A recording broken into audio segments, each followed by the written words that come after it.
60세 이상이라면 지금 제 말씀을 꼭 들어보셔야 합니다. 많은 분들이 이렇게 생각하십니다. 나는 아직 걷고 밭일도 하고 힘도 있으니 근육은 괜찮다. 하지만 사실은 다릅니다. 겉으로는 괜찮아 보여도 몸속에서는 조용히 근육이 사라지고 있습니다. 연구에 따르면 70세가 되면 젊을 때보다 근육이 평균 30% 줄어들 수 있습니다. 눈에 띄지 않게 서서히, 하지만 확실히 진행되지요. 놀라운 사실은 이 변화가 단순히 나이 때문만은 아니라는 겁니다. 많은 어르신들이 운동만 열심히 하면 근육이 지켜진다고 믿습니다. 하지만 근육의 절반 이상은 무엇을 먹느냐에 달려 있습니다. 운동은 불을 지피는 성냥과 같고 단백질은 그 불이 꺼지지 않게 지켜주는 장작입니다. 성냥만 있고 장작이 없다면 불은 금방 꺼지고 말겠지요. 이제 질문을 드리고 싶습니다. 여러분은 오늘 단백질을 충분히 드셨습니까? 대부분 고개를 갸웃하실 겁니다. 밥은 챙겨 먹어도 단백질은 놓치는 경우가 많습니다. 게다가 은퇴 후에는 고기를 줄이고 반찬도 간단히 하다 보니 단백질 부족이 훨씬 쉽게 찾아옵니다. 바로 그 순간 근육은 빠르게 줄어들기 시작합니다. 하지만 희망은 있습니다. 오늘 이 영상을 끝까지 들으시면 근육을 살려주는 단백질 음식 5가지와 동시에 은퇴 후 절대 조심해야 할 위험한 단백질 음식 3가지를 정확히 아실 수 있습니다. 제가 직접 환자들에게도 강조해온 근거 있는 식단 비밀들입니다. 제가 말씀드릴 내용은 단순한 상식이 아닙니다. 예를 들어 어떤 음식은 건강에 좋다는 이미지와 달리 오히려 근육을 갉아먹기도 합니다. 또 의외의 음식이 몸을 살리고 회복시키고 지켜주는 든든한 친구가 되기도 하지요. 과학자들 사이에서도 의견이 갈리는 부분이 있지만 그 속에서 어르신들이 꼭 기억해야 할 균형점을 찾아 드리겠습니다. 여러분께 작은 부탁을 드립니다.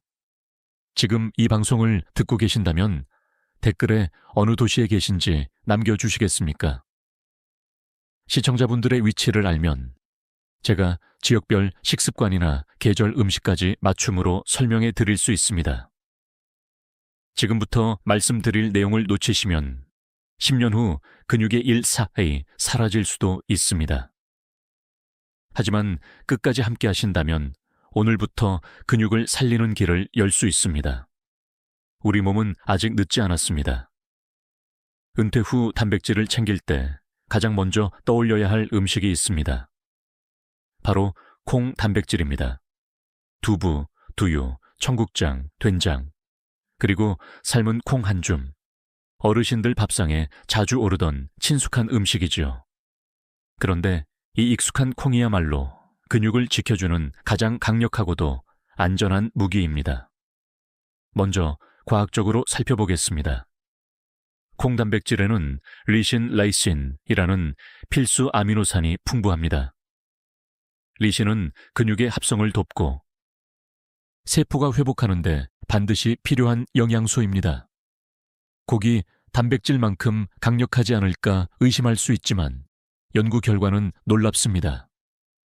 하루에 콩 단백질을 160ml 이상 꾸준히 섭취한 노인들은 근육량 감소 속도가 현저히 늦춰졌습니다. 즉, 식탁 위 두부 한 모가 몸속에 보약이 될 수 있다는 이야기입니다. 흥미로운 사실은 콩에는 단백질만 있는 것이 아닙니다. 이소플라본이라는 성분도 들어 있습니다.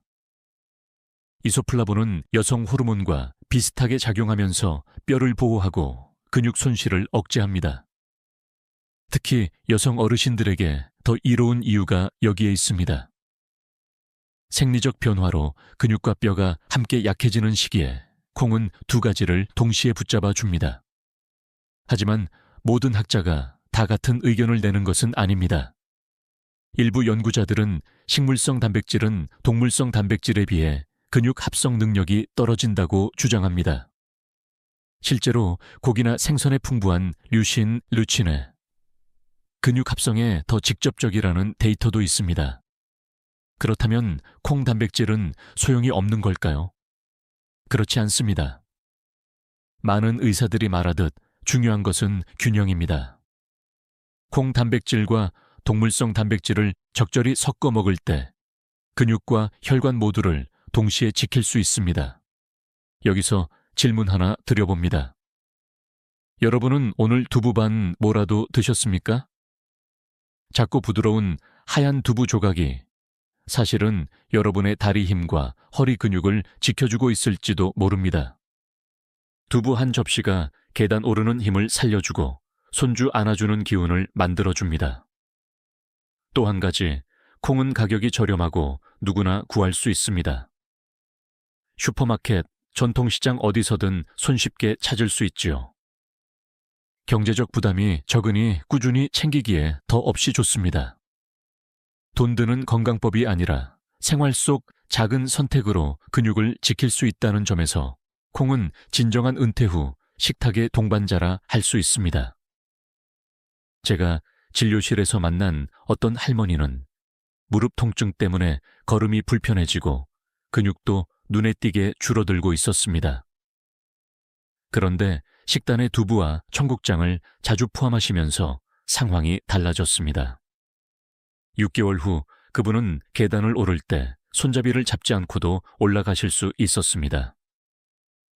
의학 교과서에 실린 사례는 아니지만 환자분이 직접 보여주신 변화였습니다. 작은 음식의 힘이 이렇게나 큽니다. 물론 주의할 점도 있습니다. 콩에 알레르기가 있는 분들이나 특정 약물을 드시는 분들은 반드시 의사와 상의해야 합니다. 또 아무리 좋다고 해도 하루에 과하게 먹으면 소화불량을 부를 수 있습니다. 따라서 매 끼니마다 작은 분량으로 꾸준히 챙기시는 것이 가장 현명한 방법입니다. 결론적으로 콩 단백질은 근육을 지키는 저렴한 보험과도 같습니다. 오늘 저녁 반찬에 두부를 올리고 아침에는 따뜻한 두유 한 잔으로 시작해 보십시오. 단순한 식사 같지만 그 속에서 근육은 조용히 되살아나고 있을 것입니다. 은퇴 후 근육을 지키기 위한 또 하나의 중요한 단백질 원천은 바로 생선입니다. 특히 바다에서 잡히는 등푸른 생선, 예를 들어 고등어, 연어, 꽁치 같은 생선들이 대표적입니다. 이들은 단순히 단백질만 많은 것이 아니라 우리 몸의 혈관과 심장을 함께 지켜주는 영양소까지 품고 있습니다. 먼저 주목해야 할 사실은 생선 단백질은 소화가 잘 된다는 점입니다. 고기 단백질에 비해 근육 합성에 필요한 아미노산들이 빠르게 흡수되어 연세가 있으신 분들의 약해진 소화 능력에도 부담을 덜 줍니다. 한 연구에서는 70세 이상 노인들이 일주일에 3번 이상 생선을 섭취했을 때 같은 연령대에서 생선을 거의 먹지 않은 사람들보다 근력 유지 점수가 확실히 높았다고 보고했습니다. 단백질의 질과 흡수율이 실제로 삶의 활력으로 이어진 것입니다. 여기에 독특한 장점이 하나 더 있습니다. 바로 오메가3 지방산입니다. 오메가3는 흔히 혈관 청소부라고 불립니다. 혈액 속 기름기를 줄이고 염증을 완화해 주지요. 근육 역시 염증에 약합니다. 작은 염증들이 쌓이면 근육은 회복하지 못하고 점점 줄어듭니다. 그런데 생선 단백질과 오메가3는 함께 작용하여 근육을 회복시키고 혈관을 지켜주고 뇌 건강까지 돌봐줍니다. 삼박자의 선물이 되는 셈이지요. 학자들 사이에서도 흥미로운 논쟁이 있습니다. 일부에서는 생선 단백질이 동물성 단백질보다 근육 합성 효과가 약하다는 의견이 있습니다. 반대로 다른 학자들은 생선 단백질이 가진 펩타이드 성분이 오히려 근육 손실을 막는 데 더 유리하다고 주장하지요. 아직 결론은 완전히 나지 않았지만 분명한 것은 생선을 꾸준히 먹은 사람들의 건강 수치가 더 안정적이라는 점입니다. 학문적 논의가 계속되는 이유도 그만큼 생선 단백질의 가능성이 크다는 증거입니다. 여기서 잠시 생각해 보시겠습니까? 여러분의 냉장고에는 지금 어떤 단백질이 들어 있습니까? 햄, 소시지 같은 가공육이 대부분이라면 오늘 저녁은 고등어 한 토막으로 바꿔보는 건 어떨까요? 단백질은 물론이고 뇌졸중과 치매 예방에까지 도움이 된다는 사실을 떠올리신다면 선택은 훨씬 쉬워집니다. 진료실에서 만난 어떤 할아버지는 평생 고기만 좋아하시던 분이었습니다. 하지만 75세가 넘어서면서 콜레스테롤 수치가 높아지고 다리에 힘이 빠져 걷기가 힘들어졌습니다. 제가 권해드린 건 단순했습니다. 고기를 절반 줄이고 일주일에 3번 생선을 드시라는 것이었죠. 석 달 뒤 혈액 수치가 좋아졌고 무엇보다 놀라운 것은 예전보다 숨이 덜 차고 계단을 오를 때 다리에 힘이 붙었다는 말씀을 하신 겁니다. 음식이 약이 된다는 말이 바로 이런 순간을 두고 하는 말일 것입니다. 물론 주의해야 할 점도 있습니다. 튀긴 생선은 오히려 해롭습니다. 기름에 푹 담가 튀기면 오메가3의 장점은 사라지고 해로운 산화물질이 생깁니다. 따라서 가장 좋은 방법은 구이, 찜, 조림 같은 조리법을 선택하는 것입니다. 또 생선을 매일 똑같이 먹는 대신 다양한 종류를 번갈아 섭취하는 것이 좋습니다. 중금속 축적을 피하면서 영양의 균형도 맞출 수 있기 때문이지요. 결론은 간단합니다. 생선 단백질은 단순한 음식이 아니라 근육과 혈관을 동시에 지켜주는 이중 방패입니다. 오늘 저녁 따뜻하게 구운 연어 한 조각이 여러분의 내일을 더 가볍게, 더 힘차게 만들어줄 것입니다. 달걀은 오랫동안 오해를 받아온 음식입니다. 한때는 콜레스테롤 덩어리라며 멀리해야 한다는 경고가 넘쳐났습니다. 아침에 달걀을 먹으면 혈관이 막히고 심장병이 생길 거라는 두려움이 퍼져 있었지요. 하지만 최근 연구들은 정반대의 사실을 알려줍니다. 달걀은 근육을 지키는데 가장 뛰어난 단백질 공급원이라는 점입니다. 먼저 기본적인 사실을 보겠습니다. 달걀 한 개에는 약 6개 고품질 단백질이 들어 있습니다. 특히 류신 루신이라는 아미노산이 풍부한데 이 성분은 근육 합성을 자극하는 스위치 역할을 합니다. 운동을 하거나 걷기를 실천할 때 이 류신이 있어야 근육이 다시 자라나고 회복됩니다. 달걀은 소위 말해 작은 근육 공장인 셈입니다. 여기서 흥미로운 사실이 있습니다. 많은 분들이 흰자만 먹고 노른자는 버리곤 합니다. 콜레스테롤이 많다는 오래된 인식 때문이죠. 그러나 실제로 근육 건강에 꼭 필요한 비타민 D, 철분, 콜린 같은 영양소는 대부분 노른자에 들어 있습니다. 즉, 노른자를 버리면 반쪽짜리 영양만 먹는 셈입니다. 오히려 노른자를 포함해 적절히 먹을 때 근육과 뼈가 함께 강해집니다. 물론 학계에서도 논쟁은 이어지고 있습니다. 일부 연구자들은 하루 2개 이상의 달걀 섭취가 여전히 콜레스테롤 수치를 올릴 수 있다고 주장합니다. 하지만 다른 학자들은 달걀 속 콜레스테롤이 혈중 콜레스테롤에 미치는 영향은 미미하며 전체적인 식습관이 훨씬 중요하다고 강조합니다. 결국 핵심은 균형입니다. 달걀만 과하게 먹는 것이 아니라 채소와 곡류, 생선과 함께 조화롭게 섭취할 때 건강 효과가 극대화됩니다. 제가 외래에서 만난 68세 할머니 이야기를 드려보겠습니다. 그분은 근육이 약해져서 앉았다 일어나기가 힘들어졌습니다. 약을 드시기 전에 제가 권한 것은 간단했습니다. 아침의 삶은 달걀 한 개를 꾸준히 드시라는 것이었지요. 3개월 후 그분은 계단을 오르내릴 때 다리가 훨씬 가볍다고 말씀하셨습니다.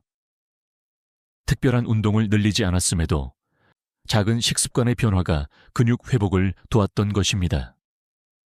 한 가지 재미있는 사실도 있습니다. 일본에서는 오래전부터 어르신들이 아침밥에 달걀을 곁들이는 문화가 있습니다. 타마고카케 구한 달걀밥이라고 불리는 간단한 음식이지요. 쌀밥 위에 날달걀을 풀어 비벼 먹는 전통인데 이를 꾸준히 먹는 어르신들의 근육 유지율이 높다는 보고가 있습니다. 단순한 음식 문화가 노후 건강과도 연결된다는 점은 놀랍지 않습니까? 여러분께 묻고 싶습니다. 오늘 아침 무엇으로 하루를 시작하셨습니까?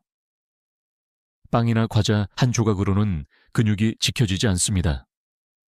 하지만 삶은 달걀 하나, 프라이 한 개만으로도 상황은 달라집니다. 작은 습관이 10년 뒤의 다리 힘을 결정할 수 있습니다. 물론 주의해야 할 점도 있습니다.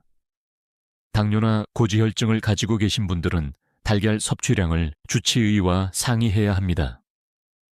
또 기름에 푹 튀긴 달걀보다는 삶거나 구운 방식이 훨씬 더 이롭습니다.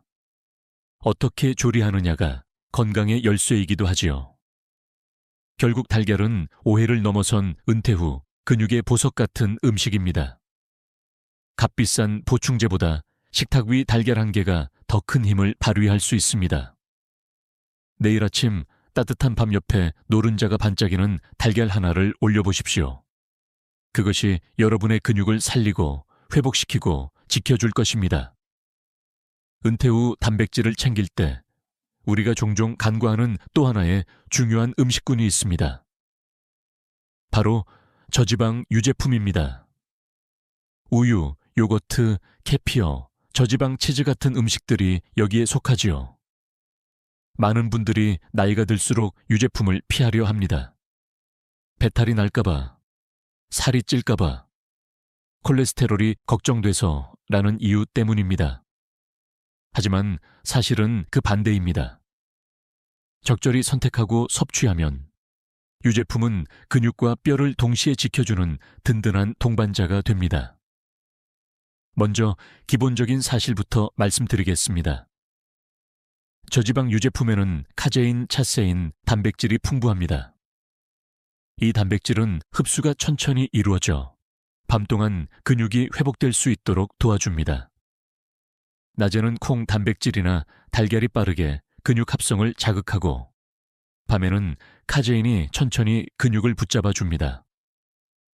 마치 낮과 밤이 교대 근무를 하듯 근육을 살리고 회복시키고 지켜주는 것이지요.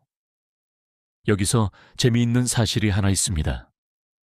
북유럽에서는 전통적으로 잠들기 전에 따뜻한 우유 한 잔을 마시는 습관이 있습니다. 단순히 수면을 돕는 문화로 알려져 있지만 실제로는 밤새 근육과 뼈를 보강하는 효과까지 있습니다. 어르신들이 새벽에 덜 뒤척이고 아침에 일어날 때 다리가 무겁지 않다고 말하는 이유가 바로 여기에 있습니다. 하지만 학계에서는 여전히 논쟁이 있습니다. 어떤 연구자들은 유제품이 칼슘과 단백질 공급원으로서 뛰어나다고 강조하지만 다른 학자들은 과도한 유제품 섭취가 일부 노인들에게 신장 부담을 줄 수 있다고 지적합니다. 또 저당불내증, 락토즈 인톨러런스 이 있는 분들은 우유를 마시면 속이 불편해지기도 하지요. 그렇다면 방법은 없을까요? 있습니다. 요즘은 락토프리 우유나 발효된 요거트, 캐피어처럼 소화 부담을 줄여주는 대안이 많이 나와 있습니다. 따라서 개인의 체질에 맞게 부담 없는 형태를 선택하는 것이 지혜로운 방법입니다. 저는 종종 이런 질문을 드립니다. 여러분은 자기 전 무엇을 드시나요? 과자나 빵 한 조각이 아니라 저지방 요거트 한 컵이라면 근육은 밤새 더 건강하게 회복됩니다. 단순한 습관 하나가 10년 뒤에 걸음걸이를 바꿔놓을 수 있지요. 실제 환자 사례도 있습니다. 72세 할아버지가 있었습니다. 평소 고기를 줄이고 채소 위주로 드셨지만 점점 기운이 없고 다리가 약해진다고 호소하셨습니다. 제가 권한 건 저녁 식사 후 저지방 요거트 한 컵이었습니다. 2달 뒤 그분은 아침에 일어날 때 무릎이 덜 뻐근하고 근육이 조금씩 단단해지는 것을 느꼈다고 하셨습니다. 약이 아니라 식탁의 작은 선택이 변화를 만든 것입니다. 물론 모든 것이 장점만 있는 건 아닙니다. 유제품 속 포화지방은 여전히 조심해야 합니다. 따라서 전지풀지방보다는 저지방 제품을 선택하는 것이 바람직합니다. 또한 달콤하게 맛을 낸 요거트보다는 설탕을 최소화한 플레인 요거트를 선택해야 합니다. 건강을 위해 먹는 것이니 맛있는 덫에 걸리지 않는 지혜가 필요하지요. 결론적으로 저지방 유제품은 근육과 뼈를 함께 지켜주는 은퇴 후의 조용한 힘입니다. 아침에는 두유나 달걀로 활력을 얻고 저녁에는 저지방 요거트로 근육을 달래는 것. 그렇게 하루를 채워가면 몸은 서서히 다시 회복하고 내일의 움직임이 훨씬 가벼워질 것입니다.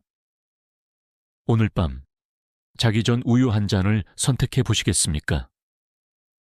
그 작은 선택이 10년 뒤 손주와 함께 뛰어노는 힘을 만들어 줄지도 모릅니다.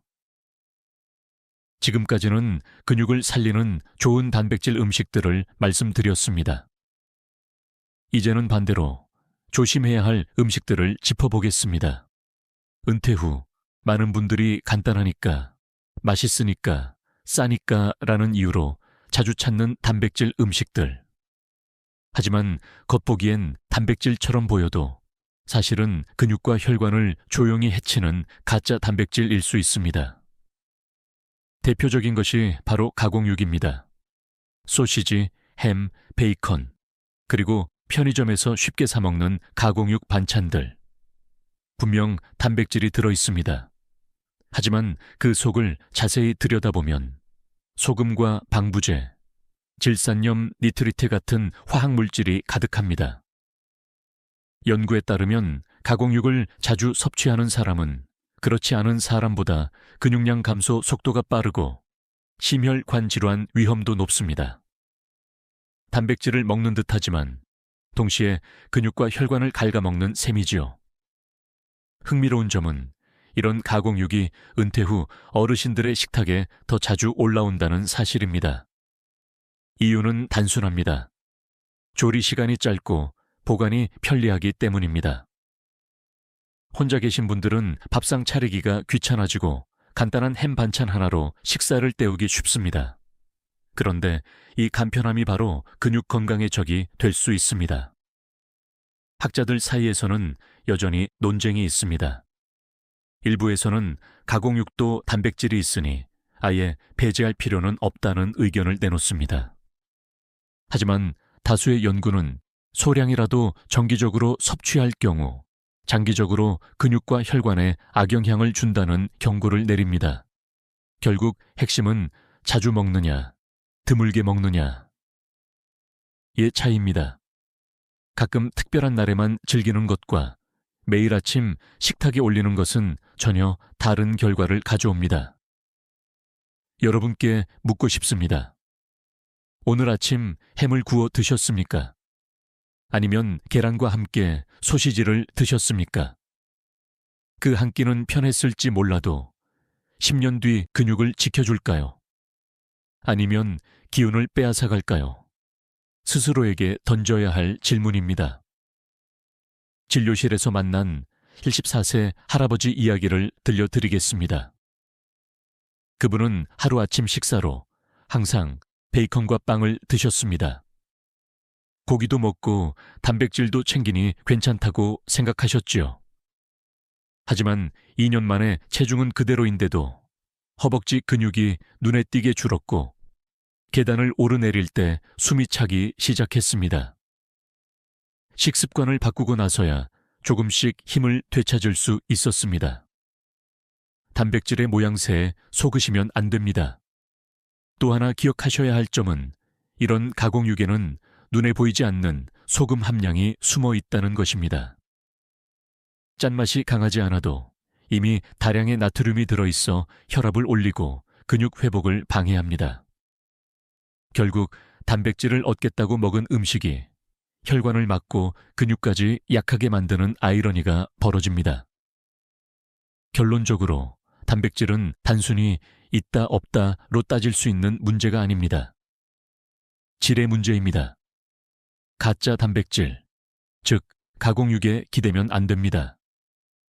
오늘부터는 햄 반찬 대신 두부 반찬, 소시지 대신 구운 생선을 택해 보십시오.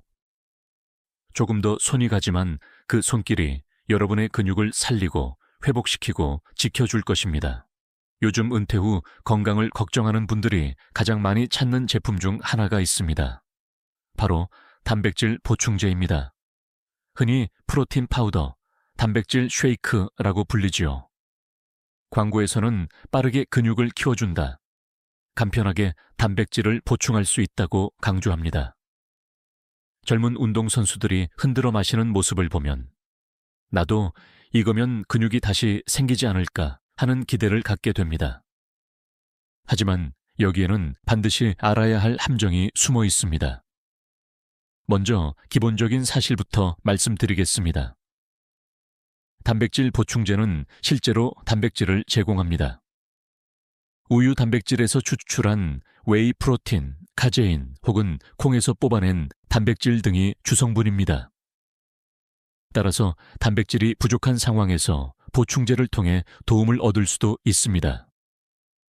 문제는 그 속에 함께 들어있는 것들입니다. 많은 보충제에는 당분이 첨가되어 있습니다. 맛을 좋게 하고 섭취를 쉽게 하기 위해서이지요. 그런데 이 당분이 혈당을 올리고 복부 비만을 만들며 오히려 근육 합성을 방해합니다. 또한 일부 제품에는 인공 감미료, 착향료, 보존제가 포함되어 간과 신장에 부담을 줄 수 있습니다. 결국 근육을 위해 먹은 것이 오히려 건강을 조용히 해치게 되는 셈입니다. 여기서 흥미로운 사실이 있습니다. 최근 조사에 따르면 은퇴 후 보충제를 꾸준히 마시는 어르신들 중 일부는 오히려 소화장애를 호소했습니다. 설사, 속쓰림, 복부팽만 같은 증상이 나타난 것이지요. 특히 위장이 예민해진 노년기에는 이런 부작용이 더 쉽게 나타납니다. 단백질을 채우려다가 오히려 음식을 즐길 힘을 잃게 되는 아이러니한 상황입니다. 학자들 사이에서도 논쟁이 있습니다. 어떤 연구자들은 보충제가 노인들의 단백질 부족을 해결하는 간단한 방법이라고 주장합니다. 반면 다른 연구자들은 보충제만 믿으면 음식으로부터 얻을 수 있는 다른 영양소, 비타민, 미네랄, 섬유질을 놓치게 된다고 경고합니다. 결국 결론은 똑같습니다. 음식이 먼저이고 보충제는 보조일 뿐이다. 여러분께 묻고 싶습니다. 지금 집에 단백질 파우더 통이 있으십니까? 혹시 매일 그 가루를 물에 타 마시면서 이제는 걱정 없다고 생각하고 계신가요? 그렇다면 다시 생각해 보셔야 합니다. 가루만으로는 채워지지 않는 것이 있습니다. 음식에서 오는 균형과 즐거움, 그리고 함께 따라오는 자연스러운 영양소들입니다. 진료실에서 만난 70대 할머니 한 분은 광고를 보고 매일 단백질 쉐이크를 마셨습니다. 그런데 2달 뒤 기운은 도리어 빠지고 속은 더부룩해졌습니다. 알고 보니 그 제품에 들어있던 인공 성분이 소화에 부담을 준 것이었습니다. 보충제를 끊고 대신 두부와 생선, 요거트를 식단에 늘리자 증상은 사라지고 힘도 회복되었습니다. 보충제가 아니라 밥상이 근육을 지켜주었다는 사실을 몸으로 확인한 사례였습니다. 물론 모든 보충제가 해롭다는 것은 아닙니다. 의사의 처방 아래 영양 섭취가 어려운 분들에게 제한적으로 도움이 될 수 있습니다. 하지만 스스로 쉽다는 이유로 선택한다면 장기적으로는 함정보다 이익이 적을 수 있습니다. 결론적으로 단백질 보충제는 이름만큼 믿을 만한 해결책이 아닙니다. 은퇴 후 근육을 지키려면 화려한 포장의 가루보다는 식탁 위에 있는 두부, 생선, 달걀, 유제품이 훨씬 더 안전하고 확실합니다. 편리함이라는 함정에 빠지지 말고 자연의 음식으로 근육을 살리자는 마음을 꼭 기억하시기 바랍니다. 많은 분들이 이렇게 말씀하십니다. 나는 고기를 먹어야 힘이 난다. 틀린 말은 아닙니다. 붉은 고기, 소고기, 돼지고기에는 분명히 질 좋은 단백질과 철분, 비타민 B군이 풍부합니다. 실제로 근육을 만드는 데 필요한 핵심 영양소가 들어있지요. 그러나 문제는 양입니다. 지나치게 자주, 많이 섭취하면 단백질의 이로움보다 해로움이 앞서게 됩니다. 먼저 기본적인 사실부터 보겠습니다. 세계보건기구 WHO는 붉은 고기를 하루 70kg 이상 꾸준히 섭취하는 경우 심혈관 질환과 일부 암의 위험이 증가한다고 경고합니다. 또 붉은 고기 단백질은 분명 강력하지만 노년기에는 소화 효소가 줄어들기 때문에 위와 장에 부담을 줄 수 있습니다. 쉽게 말해 이로운 영양보다 과부하가 먼저 오는 것입니다. 여기서 흥미로운 사실이 있습니다. 80세 이상 장수 노인들을 조사했을 때 대부분이 고기를 매일 먹지 않았다는 점입니다. 일주일에 두세 번 소량만 섭취했고 그 외에는 생선, 콩, 채소를 기본으로 식단을 꾸렸습니다. 고기를 아예 끊지 않고 조금만 즐긴다. 바로 이 균형이 장수와 근육 건강의 비밀이었던 셈이지요. 학계에서는 여전히 논쟁이 있습니다. 일부 학자들은 붉은 고기에서만 얻을 수 있는 철분과 비타민 B1우가 노인 건강에 꼭 필요하다고 주장합니다. 반면 다른 학자들은 같은 영양소를 생선, 달걀, 유제품으로도 충분히 보충할 수 있다며 붉은 고기의 필요성을 낮게 평가합니다. 아직 결론은 나지 않았지만 분명한 것은 지나침은 독이라는 사실입니다. 여러분께 묻고 싶습니다. 지난 일주일 동안 소고기나 돼지고기를 몇 번 드셨습니까? 혹시 매 끼니마다 심지어 간식처럼 자주 드시고 계신 건 아닌지요? 단백질을 챙긴다고 하면서 사실은 몸속에 염증을 키우고 있지는 않으신가요? 진료실에서 만난 69세 할아버지는 매일 저녁 삼겹살을 즐기셨습니다. 단백질이 충분하니 근육 걱정은 없다고 믿으셨지요. 그러나 1년이 지나자 콜레스테롤 수치가 급격히 올라가고 무릎 통증까지 찾아왔습니다. 식단을 조절해 붉은 고기를 주 2회로 줄이고 대신 두부와 생선을 늘리자 혈액 수치가 안정되고 다리 힘도 조금씩 회복되었습니다. 고기 자체가 문제라기보다 과한 빈도가 문제였던 겁니다. 또 하나 기억해야 할 점은 조리법입니다. 숯불에 구운 고기는 향은 좋지만 발암 물질이 생성될 수 있습니다. 기름에 푹 튀긴 고기는 염증을 부추깁니다. 따라서 어떻게 조리하느냐가 건강의 절반을 좌우합니다. 삶거나 찌는 방식 혹은 기름을 최소화한 구이가 훨씬 안전하지요. 결론적으로 붉은 고기는 우리 몸에 반드시 필요하지만 약이 될 수도 독이 될 수도 있는 양날의 칼입니다. 은퇴 후 근육 건강을 지키고 싶다면 일주일에 두세 번 소량만 즐기십시오. 그리고 그 외의 날들은 콩, 생선, 달걀, 유제품으로 식단을 채워 균형을 맞추시기 바랍니다. 오늘 저녁 식탁에서 고기를 올린다면 그 양과 빈도를 다시 한번 돌아보시겠습니까? 그 작은 선택 하나가 10년 뒤 여러분의 걸음걸이와 혈관 건강을 바꿀 수 있습니다. 단백질을 챙기는 것이 중요하다는 말을 들으면 많은 분들이 이렇게 생각하십니다.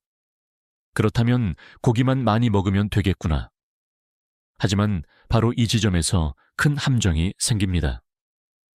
단백질 불균형 식단, 즉 단백질은 챙기되 다른 영양소를 소홀히 하는 습관입니다.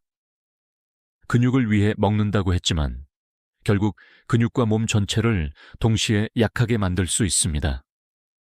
먼저 기본적인 사실부터 짚어봅시다. 근육 합성을 위해 단백질은 필수지만 단백질만으로는 완전하지 않습니다. 비타민, 미네랄, 식이섬유 같은 보조 영양소가 있어야 단백질이 온전히 흡수되고 활용됩니다. 예를 들어 비타민 C가 부족하면 단백질 속 아미노산이 콜라겐 합성에 쓰이지 못합니다. 또 마그네슘과 칼륨이 부족하면 단백질 대사가 원활하지 않습니다. 결국 단백질만 많이 먹는 것은 마치 기름만 가득 넣고 엔진 오일은 빼놓은 자동차와도 같습니다. 흥미로운 사실은 일부 어르신들이 단백질을 챙기려다 오히려 채소와 곡류를 거의 끊어버린다는 점입니다. 고기가 힘을 준다는 믿음 때문에 밥상에서 나물이나 김치, 잡곡이 사라지고 고기 반찬만 가득 차는 경우가 많습니다. 그런데 이렇게 되면 변비가 생기고 장내 미생물 균형이 무너져 단백질 흡수 효율도 떨어집니다. 즉, 단백질을 더 먹고도 효과는 절반 이하로 떨어지는 셈이지요. 학계에서도 흥미로운 논쟁이 있습니다. 일부 연구자들은 노인의 단백질 섭취량은 절대적으로 부족하니 우선은 고기와 단백질 위주로 채워야 한다고 주장합니다. 반대로 다른 학자들은 단백질 섭취량도 중요하지만 채소와 곡류가 함께 있어야 근육 합성이 최적화된다고 말합니다. 어느 쪽이든 결론은 같습니다. 균형이 깨진 식단은 답이 될 수 없다는 것입니다. 제가 외래에서 만난 73세 할머니의 사례를 말씀드리겠습니다. 그분은 근육에 좋다는 말을 듣고 매 끼니마다 소고기와 달걀을 드셨습니다. 하지만 몇 달이 지나자 장이 불편해지고 기운이 오히려 더 떨어졌습니다. 이유는 간단했습니다. 채소와 곡류가 부족해 소화와 흡수가 제대로 이루어지지 않았던 겁니다. 식단에 채소와 잡곡을 조금씩 추가하자 같은 양의 단백질을 먹어도 몸이 더 가볍고 힘이 붙는 것을 느끼셨습니다. 여러분께 묻고 싶습니다. 오늘 드신 식사는 단백질만 가득했습니까? 아니면 채소와 곡류도 함께 있었습니까? 근육을 지키려는 의도가 오히려 근육을 약하게 만드는 모순에 빠지지는 않으셨습니까? 또 하나 기억해야 할 점은 과도한 단백질은 신장에도 부담을 준다는 것입니다. 특히 신장 기능이 약해진 어르신들에게는 단백질 과잉 섭취가 오히려 독이 될 수 있습니다. 그렇다고 단백질을 줄이라는 말이 아닙니다. 적당히, 그리고 균형 있게가 정답입니다. 결론적으로 단백질 불균형 식단은 보이지 않는 적입니다. 단백질만 보지 말고 함께 곁들이는 채소, 곡류, 과일까지 챙기는 것. 이 조합이 근육을 살리고 회복시키고 지켜주는 진짜 비밀입니다. 오늘 저녁 밥상을 떠올려 보십시오. 고기 반찬 옆에 나물 한 접시, 잡곡밥 한 그릇, 김치 한 젓가락이 함께 놓여 있다면 그것이야말로 근육을 지키는 올바른 길입니다. 근육은 단순히 몸을 움직이는 도구가 아닙니다. 많은 분들이 근육을 힘줄, 살덩이 정도로만 생각합니다. 그러나 의사로서 또 수많은 어르신을 만나온 사람으로서 말씀드립니다. 근육은 곧 삶의 자존심이자 자유입니다. 먼저 과학적 사실부터 보겠습니다. 연구에 따르면 근육량이 많은 노인은 그렇지 않은 노인보다 넘어짐 위험이 절반 이하로 줄어듭니다. 넘어짐은 단순한 사고가 아닙니다. 고관절, 골절로 이어지고 그 후로는 걷지 못해 침대에 누워 지내는 경우도 많습니다. 근육이 단순히 힘을 주는 기관이 아니라 삶을 지켜주는 보호막이라는 뜻입니다. 여기서 흥미로운 이야기를 하나 드리겠습니다. 어떤 학자는 근육은 제2의 통장이라고 말했습니다. 왜일까요? 근육이 많다는 것은 위급할 때 몸이 에너지와 단백질을 뺏을 수 있는 여유 자산이 있다는 의미입니다. 젊을 때는 잘 느끼지 못하지만 나이가 들어 병원에 입원했을 때 근육이 많은 분들은 회복 속도가 훨씬 빠릅니다. 근육이 곧 비상식권에 쓰는 보험이 되는 것입니다. 학계에서는 또 다른 논쟁이 있습니다. 근육은 생리적 기능만 보느냐, 아니면 심리적 의미까지 고려해야 하느냐는 문제입니다. 일부 학자들은 단순히 신체 건강에만 집중합니다. 하지만 최근 연구들은 근육이 많은 노인일수록 우울증 발병률이 낮고 삶의 만족도가 높다는 사실을 보여줍니다. 근육은 마음의 건강과도 깊은 연결이 있다는 이야기입니다. 여러분께 묻고 싶습니다. 근육이 없어진다는 것은 단순히 힘이 빠지는 것일까요? 아니면 내 삶의 선택권이 줄어드는 것일까요? 계단을 오를 수 없는 몸, 손주를 안아줄 수 없는 팔, 장을 보러 혼자 나갈 수 없는 다리. 근육이 사라진다는 것은 결국 내 삶을 내 손으로 지킬 힘을 잃는 것과 같습니다. 진료실에서 만난 76세 할머니의 이야기가 떠오릅니다. 무릎이 약해져 아들에게 의지하며만 다니셨는데 근육 운동과 단백질 섭취를 함께하며 1년 뒤 다시 시장을 혼자 다니기 시작하셨습니다. 그분이 하신 말씀이 아직도 잊히지 않습니다. 선생님, 다리에 힘이 생기니 제 인생이 다시 제 손에 들어온 것 같아요. 근육은 단순한 신체 구조물이 아닙니다. 내가 나답게 살아갈 수 있는 자유입니다. 우리는 모두 늙어갑니다. 하지만 근육이 있으면 나이가 들어도 여전히 혼자 설 수 있습니다. 스스로 걸을 수 있고 원하는 곳을 갈 수 있으며 사랑하는 사람들을 내 품에 안을 수 있습니다. 결론적으로 근육은 단백질의 숫자나 칼로리의 문제가 아니라 삶의 질, 나의 존엄, 나의 선택권과 직결됩니다. 지금 이 순간 단백질을 챙기고 근육을 지키는 것은 단순한 건강 관리가 아니라 내일의 나를 위한 사랑입니다. 여러분, 스스로에게 물어보시겠습니까? 나는 내 자유를 지킬 만큼의 근육을 갖고 있는가? 이제 오늘 말씀드린 내용을 정리해 보겠습니다. 근육을 지키는 열쇠는 올바른 단백질이었습니다. 우리는 5가지 좋은 음식을 살펴봤습니다. 콩 단백질, 생선, 달걀, 저지방 유제품, 그리고 균형 있는 식단. 이 음식들은 근육을 살리고 회복시키고 지켜주는 든든한 친구였습니다. 반대로 조심해야 할 음식도 있었습니다. 가공육, 단백질 보충제의 함정, 지나친 붉은 고기, 그리고 단백질 불균형 식단. 겉보기에 단백질처럼 보여도 결국은 근육을 서서히 약하게 만드는 숨은 적이었습니다. 과학적 사실도 분명했습니다. 단백질은 단순히 양이 아니라 질과 균형이 중요합니다. 연구에 따르면 단백질을 균형 있게 섭취한 노인은 그렇지 않은 노인보다 근육 손실 속도가 절반 이하로 줄었습니다. 또한 적절한 식습관을 가진 분들은 넘어짐 위험도 낮고 삶의 만족도도 높았습니다. 여기서 흥미로운 점 하나. 일본 오키나와의 장수마을을 조사한 보고에 따르면 노인들의 식탁에는 매일 콩과 생선이 올라옵니다.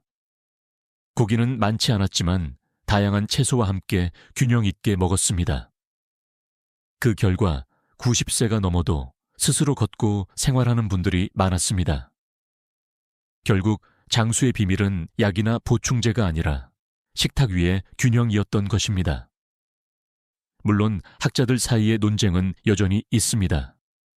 노인에게 단백질을 더 늘려야 한다는 주장과 오히려 단백질 과잉이 신장에 부담을 줄 수 있다는 우려가 공존합니다. 그러나 한 가지 공통된 결론은 있습니다. 음식으로부터 얻는 자연스러운 단백질이 가장 안전하고 확실하다는 점입니다. 여러분께 다시 묻고 싶습니다. 오늘 식탁은 근육을 지켜주는 친구였습니까? 아니면 조용히 해치는 적이었습니까? 답은 여러분이 가장 잘 아실 겁니다. 진료실에서 만난 80세 할아버지가 떠오릅니다. 처음엔 힘이 없고 혼자 걷기조차 힘들다 하셨습니다. 하지만 콩과 생선, 달걀을 꾸준히 챙기고 가공육을 줄이자 6개월 후 놀라운 말을 하셨습니다. 이제는 손주랑 같이 놀이터를 다녀올 수 있어요. 근육을 지킨다는 것은 곧 삶의 기쁨을 되찾는 일입니다. 결론은 간단합니다. 근육을 위한 단백질 음식은 비싸거나 특별하지 않습니다. 늘 곁에 있는 콩, 달걀, 생선, 유제품이면 충분합니다. 그리고 적당히 균형 있게 먹는 습관이 우리 몸을 바꿉니다. 오늘부터라도 시작해 보십시오. 밥상에 두부 한 접시, 생선 한 토막, 삶은 달걀 하나, 요거트 한 컵. 이 작은 선택들이 쌓여서 10년 뒤 여러분의 근육을 살리고 자유를 지키는 힘이 될 것입니다. 희망은 늦지 않았습니다. 근육은 나이가 들어도 여전히 반응합니다. 우리가 올바른 음식을 주면 몸은 반드시 답을 합니다. 여러분, 준비되셨습니까? 내일의 힘은 오늘의 밥상에서 시작됩니다. 오늘 긴 시간을 함께 해주셔서 감사합니다. 여러분은 지금 은퇴 후 근육을 지키는 가장 중요한 비밀을 들으셨습니다. 우리는 함께 5가지 좋은 단백질 음식을 살펴봤습니다. 콩 단백질, 생선, 달걀, 저지방 유제품, 그리고 균형 있는 식단. 이 음식들은 여러분의 근육을 살리고 회복시키고 지켜주는 든든한 동반자였습니다. 그리고 3가지 경고 음식도 기억하시죠? 가공육 무심코 마시는 단백질 보충제, 지나친 붉은 고기, 그리고 균형을 잃은 식단. 겉으로는 단백질처럼 보이지만 결국은 근육을 서서히 약하게 만드는 함정이었습니다. 이제 남은 건 단순합니다. 알고 있는 것을 실천하는 것. 내일의 근육은 오늘의 밥상에서 결정됩니다. 저는 여러분께 이렇게 말씀드리고 싶습니다. 아직 늦지 않았습니다. 근육은 나이가 들어도 반응합니다. 어제까지 부족했어도 오늘부터 채워주면 몸은 다시 길을 찾습니다. 은퇴 후의 밥상이 여러분의 내일을 바꿀 수 있습니다. 여러분께 작은 숙제를 하나 드리고 싶습니다. 오늘 영상에서 가장 놀라웠던 음식은 무엇이었나요? 댓글에 남겨주시면 다른 분들과 지혜를 나누는 큰 힘이 됩니다. 또 부탁드립니다. 좋아요와 구독은 단순한 버튼이 아닙니다. 더 많은 분들이 이 정보를 듣고 근육을 지키며 혼자가 아니라 함께 살아갈 수 있도록 돕는 힘이 됩니다. 가까운 분께 공유해 주시면 그분의 삶에도 변화가 찾아올 수 있습니다. 여러분, 기억하십시오. 우리는 할 수 있습니다. 나이를 막을 수는 없지만 근육을 지킬 수는 있습니다. 몸이 달라지면 마음도 달라지고 삶의 자유도 되찾을 수 있습니다. 지금부터 다시 시작하십시오. 내일의 걸음은 더 가벼워지고 손주의 손을 더 힘있게 잡을 수 있을 것입니다. 여러분의 삶은 아직 충분히 빛날 수 있습니다. 지금까지 듣기만 해도 튼튼해지는 튼튼 라디오였습니다. 건강한 하루 되시길 바랍니다. 60세 이상이라면 지금부터 제가 드리는 이야기를 절대 흘려듣지 마시기 바랍니다. 많은 분들이 심장마비나 뇌졸중은 갑자기 예고 없이 찾아온다고 믿습니다. 하지만 의학적으로 보면 그 순간은 갑자기일지 몰라도 그 뒤에는 오랫동안 쌓여온 생활 습관과 신호들이 있었습니다. 바로 지금 아주 작은 행동 하나가 앞으로의 생존 확률을 좌우할 수 있습니다. 여러분은 혹시 아침에 일어나자마자 무엇을 제일 먼저 하시나요? 어떤 분은 TV 리모컨을 찾고 또 어떤 분은 커피포트를 켜고 혹은 스마트폰을 확인합니다. 그런데 제가 수십 년간 진료실에서 본 환자들 중 위기를 넘긴 분들에게는 공통점이 있었습니다. 바로 아주 작은 행동 하나를 꾸준히 했다는 것입니다. 심지어 의사들 사이에서도 이 정도로 단순한 것이 정말 차이를 만들까 하는 논쟁이 있을 정도이지요. 주요 학회에서 발표된 연구에 따르면 고혈압 환자나 당뇨 환자에게 특정 생활 습관을 단 3개월만 지키도록 했을 때 심근경색 후 생존율이 30% 이상 높아졌습니다. 믿기지 않으시죠? 하지만 학문적 근거는 분명히 존재합니다. 다만 어떤 학자는 이 연구의 표본이 부족하다고 반론을 제기하기도 했습니다. 결국 작은 행동이 과연 장기적으로 얼마나 효과가 있느냐라는 점에서 학문적 토론이 이어지고 있는 것입니다. 하지만 임상 현장에서 매일 환자를 보는 제 눈에는 답이 명확했습니다. 꾸준히 작은 행동을 실천한 환자는 위기 순간에도 더 빨리 회복했고 회복 후에도 삶의 질이 훨씬 높았습니다. 자, 여기서 제가 하나 묻겠습니다.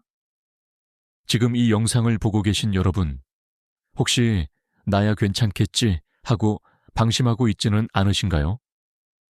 10년 후 혈관이 막히고 뇌가 신호를 보내올 때 그때 왜 작은 행동 하나를 시작하지 않았을까 후회할 수도 있습니다. 하지만 오늘 이 순간부터는 늦지 않았습니다. 오늘 영상 끝까지 보시면 심장과 뇌혈관을 지키는 작은 습관 5가지와 절대로 피해야 할 위험한 생활 습관 3가지를 알려드리겠습니다. 어떤 것은 이미 아시는 것 같아도 제가 말씀드리는 순서와 방법을 끝까지 들어보셔야 합니다. 왜냐하면 순서와 맥락 속에서 진짜 힘이 생기기 때문입니다. 여기서 잠깐 부탁드리겠습니다. 지금 이 영상을 보고 계신 여러분은 어느 도시에 계신가요? 댓글로 남겨주시면 같은 지역에 사시는 분들끼리도 건강 정보를 나눌 수 있을 것입니다. 이제 본격적으로 시작하겠습니다. 지금부터 제가 말씀드리는 내용을 놓치시면 10년 후 근육의 4분의 1이 사라지고 혈관의 탄력이 반 이상 줄어들 수 있습니다. 하지만 끝까지 함께 하신다면 오늘부터 바로 바꿀 수 있는 아주 단순하지만 강력한 방법들을 손에 넣게 되실 겁니다. 여러분은 숨을 어떻게 쉬고 계십니까? 질문이 너무 단순해 보일지 모르지만 진료실에서 환자들에게 호흡을 의식해 본 적 있느냐고 물으면 대부분 고개를 젓습니다. 하지만 의학 연구와 임상 경험은 놀라운 사실을 보여줍니다. 우리가 숨 쉬는 방식만 바꿔도 심장과 뇌혈관이 받는 부담이 현저히 줄어들 수 있다는 것입니다. 흔히 사람들은 숨은 자동으로 쉬어지는데 무슨 상관이 있겠어? 라고 생각합니다. 맞습니다. 숨은 무의식적으로 이루어집니다. 그러나 문제는 잘못된 패턴이 오랫동안 굳어진다는 데 있습니다. 얕고 빠른 가슴 호흡을 지속하면 혈액 내 산소 포화도가 떨어지고 교감신경이 과도하게 흥분합니다. 그 결과 혈압이 오르고 심장 박동이 불규칙해지며 결국 심장마비나 뇌졸중 위험이 높아집니다. 실제로 미국 심장학회에서 발표된 한 연구에서는 하루 10분간 복식호흡을 꾸준히 한 고혈압 환자들이 8주 뒤 평균 수축기 혈압이 7mg 감소했다고 보고했습니다. 이는 약물 하나를 추가한 것과 비슷한 효과라고 합니다. 흥미로운 점은 이 연구에 대해 일부 학자들이 짧은 기간의 관찰이므로 장기 효과는 불분명하다라고 반론을 제기했다는 사실입니다.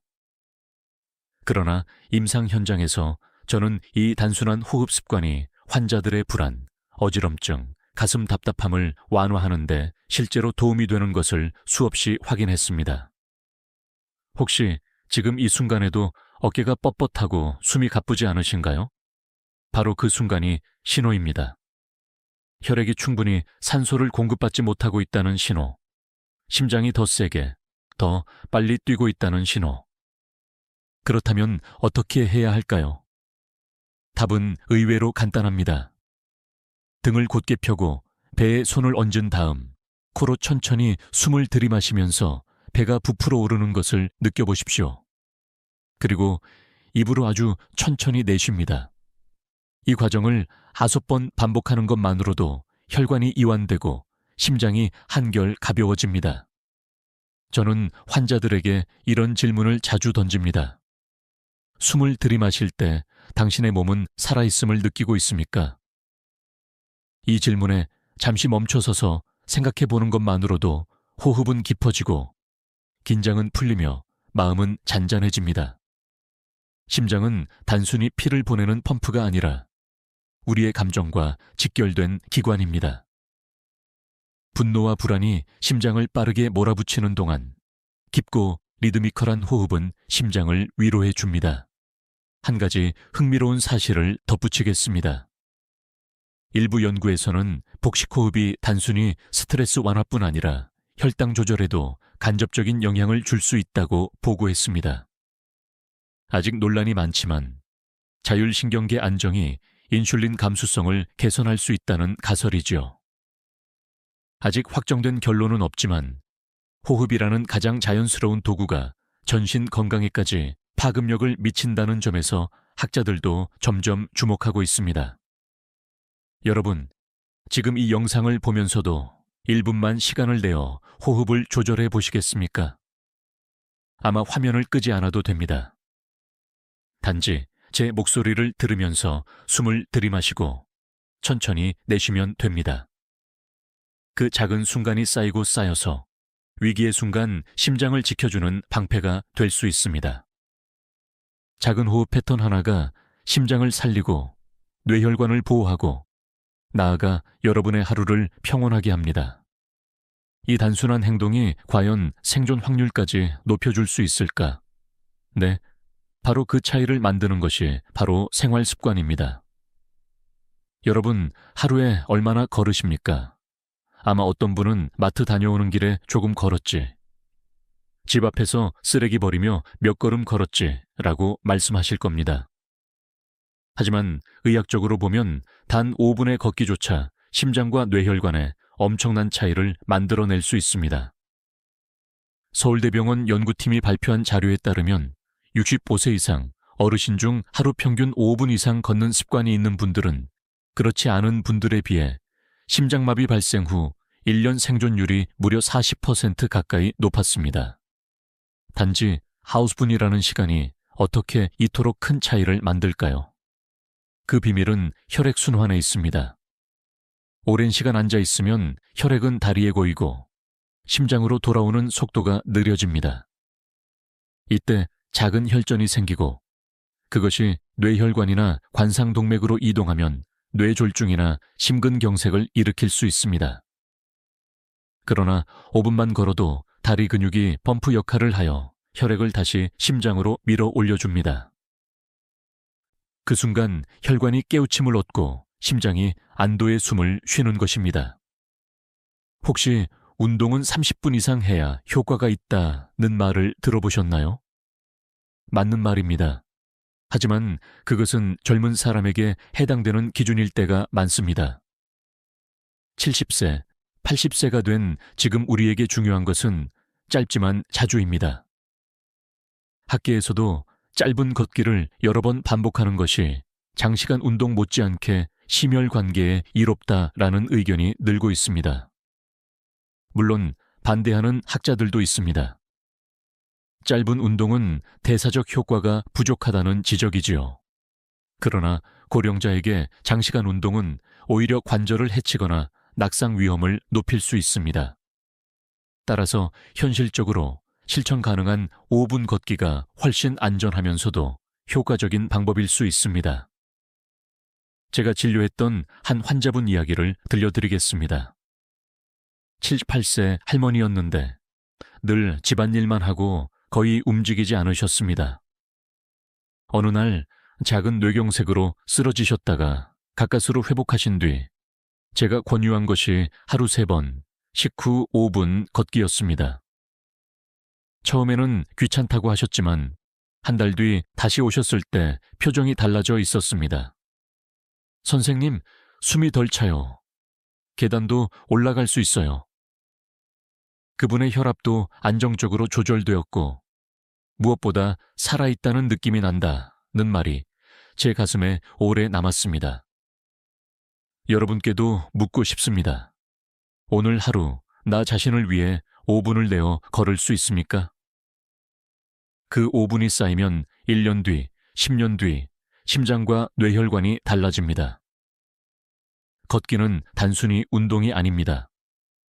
혈관의 문을 열어주고 심장의 박동을 가볍게 하며 정신까지 맑게 만드는 기적의 열쇠입니다. 게다가 걷기에는 또 다른 숨은 효과가 있습니다. 최근 연구에서는 걷기가 장내 미생물에도 긍정적인 영향을 준다고 보고했습니다. 규칙적으로 걷는 노인군은 염증을 줄여주는 유익균 비율이 높게 나타났습니다. 아직 학계에서는 걷기와 장내 세균 변화의 인과관계가 확실한가 라는 논쟁이 이어지고 있지만 흥미로운 점은 단순한 걸음이 우리 몸 전체를 바꿀 수 있다는 가능성을 보여준다는 사실입니다. 오늘 영상이 끝난 후 TV 앞에 오래 앉아 계시지 말고 현관 밖으로 나가보십시오. 계단을 오르지 않아도 괜찮습니다. 아파트 복도, 마당, 심지어 집안 거실을 오가며 5분만 걸으셔도 충분합니다. 중요한 것은 오늘부터 시작한다는 것입니다. 심장은 여러분의 걸음을 기다리고 있습니다. 아침에 눈을 뜨자마자 가장 먼저 무엇을 하시나요? 어떤 분은 TV를 켜고, 어떤 분은 휴대폰을 확인하고, 또 어떤 분은 커피를 내리실 겁니다. 하지만 제가 수십 년간 환자들을 보면서 깨달은 진실은 아침의 첫 행동이 심장을 살리기도 위협하기도 한다는 것입니다. 그 행동은 다름 아닌 물 한 컵을 마시는 것입니다. 밤새 우리는 6월 8시간 동안 아무것도 마시지 않습니다. 그 사이 몸은 탈수 상태에 가까워지고 혈액은 조금 더 끈적해집니다. 바로 이때 심장이 더 큰 압력을 받게 되고 작은 혈전이 생기기 쉬운 환경이 됩니다. 실제로 뇌졸중과 심장마비는 새벽이나 아침 시간대에 가장 많이 발생합니다. 놀랍지 않습니까? 바로 이 시각이야말로 심장이 가장 큰 위험에 노출된 순간입니다. 하지만 아침에 맑은 물 한 컵을 마시는 것만으로 혈액은 즉시 묽어지고 혈관벽의 긴장이 완화됩니다. 일본 국립순환기센터에서 발표된 연구에서는 아침에 물을 마시는 습관이 있는 사람은 그렇지 않은 사람보다 심뇌혈관 사건의 위험이 30% 가까이 낮았다고 보고했습니다. 물론 일부 학자들은 단순한 연관성일 뿐 직접적인 인과관계는 증명되지 않았다라고 반론합니다. 그러나 임상 현장에서 저는 너무나 분명하게 차이를 목격했습니다. 아침마다 물을 챙겨 마신 환자들은 어지럼증, 두통, 혈압 변동이 훨씬 적었습니다. 혹시 여러분은 나는 커피로 충분하다라고 생각하시지 않나요? 하지만 커피는 이뇨작용을 일으켜 오히려 탈수를 악화시킬 수 있습니다. 또 어떤 분들은 나는 물을 많이 마시면 속이 불편하다라고 말씀하시는데 그럴 때는 단숨에 한 컵을 들이키지 않고 천천히 나누어 마시는 방법을 권합니다.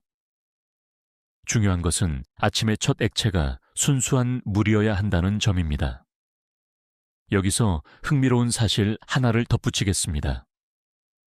독일에서 진행된 한 소규모 연구에 따르면 아침에 차가운 물을 마신 그룹은 혈압이 일시적으로 더 안정적으로 유지되는 경향을 보였습니다. 반대로 어떤 연구자들은 따뜻한 물이 위장을 편안하게 해주고 혈류를 부드럽게 한다고 주장합니다. 학문적으로 아직 의견은 분분하지만 어느 쪽이든 결론은 같습니다. 아침물 한 컵이 혈관에 이롭다는 것입니다. 제가 늘 환자들에게 묻는 질문이 있습니다. 오늘 아침 당신의 심장은 무엇으로 시작했습니까? 만약 아무것도 마시지 않은 차에 서둘러 움직였다면 그 순간 심장은 말없이 울고 있었을지도 모릅니다. 그러나 맑은 물 한 컵은 심장과 뇌혈관에 오늘 하루를 안전하게 시작하라는 따뜻한 신호를 보냅니다. 또한 아침 물 습관은 단순히 심장뿐만 아니라 변비 예방, 피부 건강, 신진대사 활성화에도 긍정적인 영향을 줍니다. 실제로 어떤 노인 환자분은 아침 물 한 컵 습관만으로 소화가 한결 편안해졌다고 말씀하셨습니다. 이렇게 단순한데 왜 이제야 알았을까 하시며 웃으셨던 얼굴이 아직도 생생합니다. 여러분, 오늘 아침에 물을 드셨습니까? 그렇지 않았다면 내일 아침만큼은 꼭 기억해 주시길 바랍니다.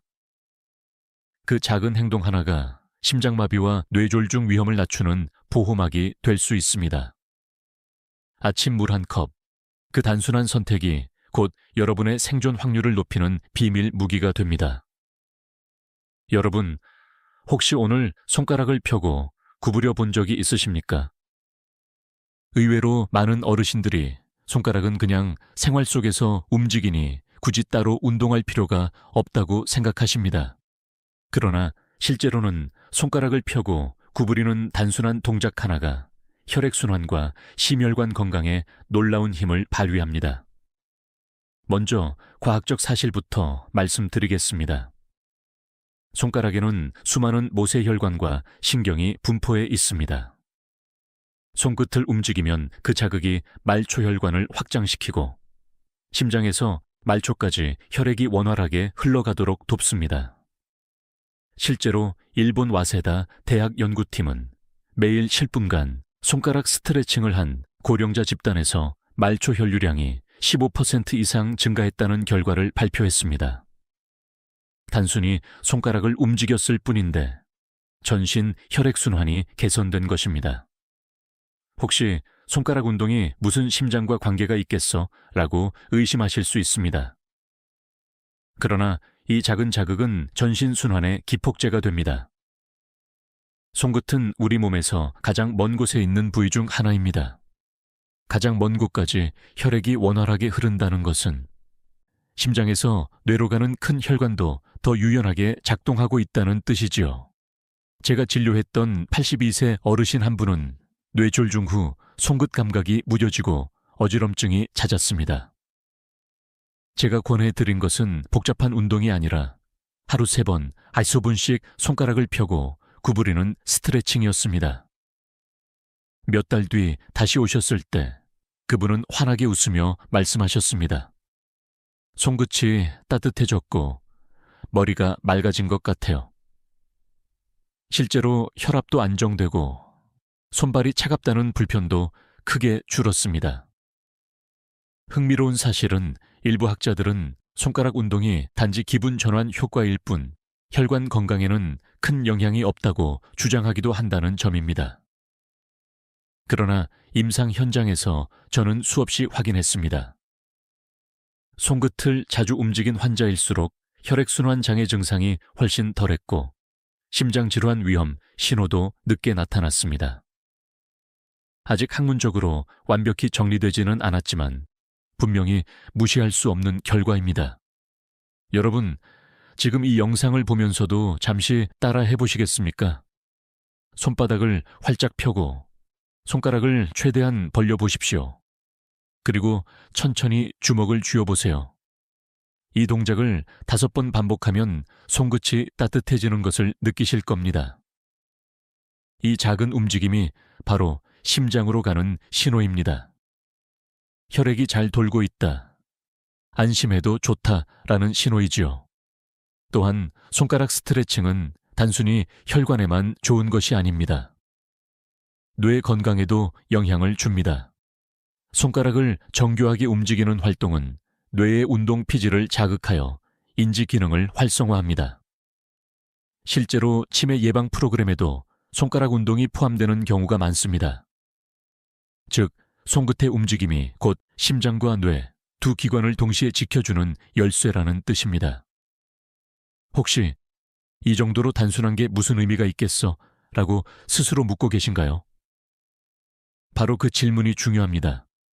단순한 습관일수록 오래가기 쉽고 오래가는 습관일수록 생존 확률을 높여줍니다. 손가락을 움직이는 작은 행동이 심장을 살리고 뇌를 보호하며 여러분의 일상을 가볍게 만들어줍니다. 그러니 오늘부터 TV를 보실 때, 전화를 기다릴 때, 심지어 식사 전후에도 손가락을 천천히 움직여 보십시오. 그 몇 초가 모여 심장과 뇌를 지켜주는 강력한 습관으로 바뀔 것입니다. 여러분, 혹시 오늘 하루에 몇 시간을 앉아 계셨습니까? TV 앞에서, 식탁에서, 휴대폰을 보면서 또는 친구와 대화하면서 우리는 생각보다 오랜 시간을 앉아서 보냅니다. 하지만 오래 앉아있는 시간이야말로 심장과 뇌혈관을 조용히 위협하는 보이지 않는 적입니다. 먼저 과학적 사실부터 보겠습니다. 세계보건기구 WHO는 하루 8시간 이상 앉아있는 생활은 흡연만큼 심혈관 질환 위험을 높인다고 경고합니다.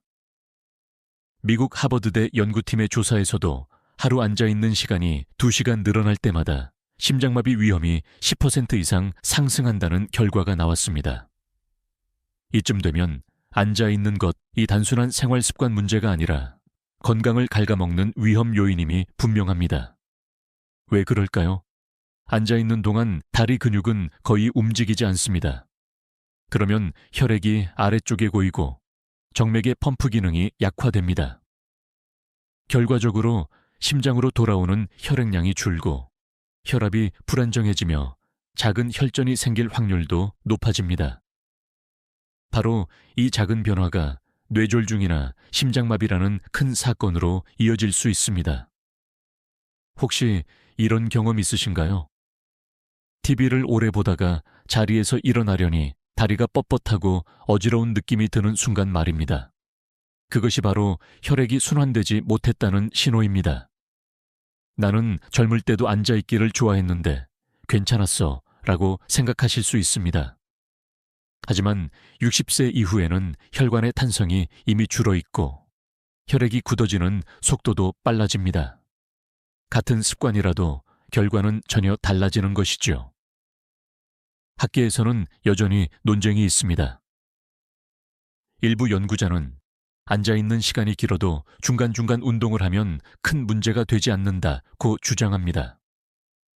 반대로 다른 학자들은 운동을 해도 하루 대부분을 앉아있으면 그 효과가 상당 부분 사라진다고 말합니다. 어느 쪽이든 공통된 결론은 있습니다.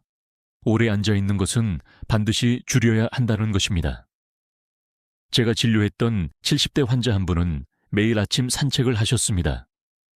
그런데도 뇌졸중을 겪고 병원에 오셨습니다. 알고 보니 산책 외의 시간은 하루 종일 TV 앞에 앉아 계셨던 겁니다. 걷기 30분은 좋았지만 나머지 10시간 이상을 앉아있는 생활이 그 효과를 덮어버린 것이지요. 이 사례는 우리에게 중요한 질문을 던집니다. 나는 운동을 한다고 안심하며 나머지 시간을 그냥 앉아서 보내고 있지 않은가? 여기서 제가 드리고 싶은 조언은 간단합니다. 30분마다 자리에서 일어나 이 3분이라도 움직이십시오. 화장실을 다녀오거나 물 한 잔을 마시러 가거나 창문을 열고 바깥을 바라보는 것만으로도 충분합니다. 작은 움직임이 혈액을 깨우고 심장을 가볍게 합니다. 또 하나 흥미로운 사실은 오래 앉아있는 시간이 단지 혈관만 해치는 것이 아니라 뇌 기능 저하와도 연결된다는 점입니다.